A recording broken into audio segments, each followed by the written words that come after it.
This is the NFL Power Rankings ahead of training camp from RotoBaller. 49ers 1, Ravens 2, Chiefs 3.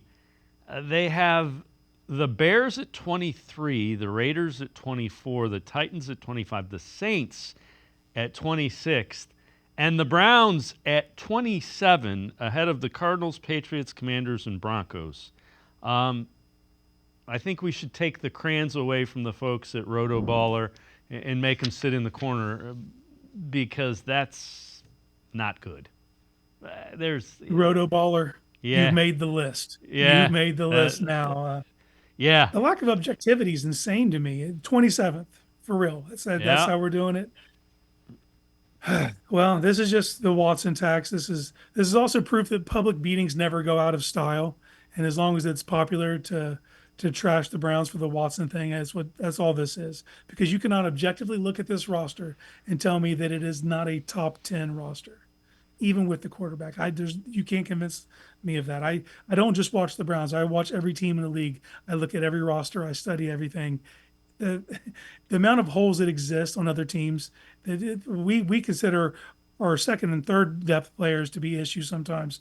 There are teams who can't field legitimate starters. They're putting depth out there as starters. The Browns are not doing that. This is a legitimate roster, and if you have them outside of your top 10, I take issue with that. So this is their rationale. Does not look like Deshaun Watson will ever return to the level he was at Houston, and losing the top running back in the NFL doesn't help. The defense is outstanding, but the offense will be unable to move the football.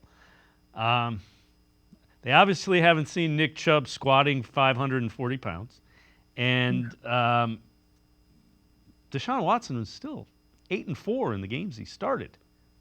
I don't think the Panthers have won 8 games the last couple of years. Matter of fact, I know they haven't. No, no, they have not.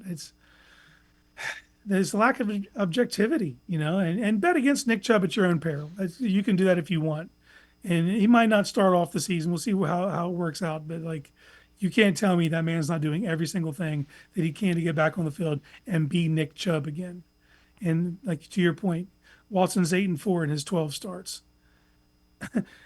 The bottom line is winning. That's Right. the bottom Right. line. Like, yes, he hasn't looked elite, because if he looks elite, that number's probably 16-2.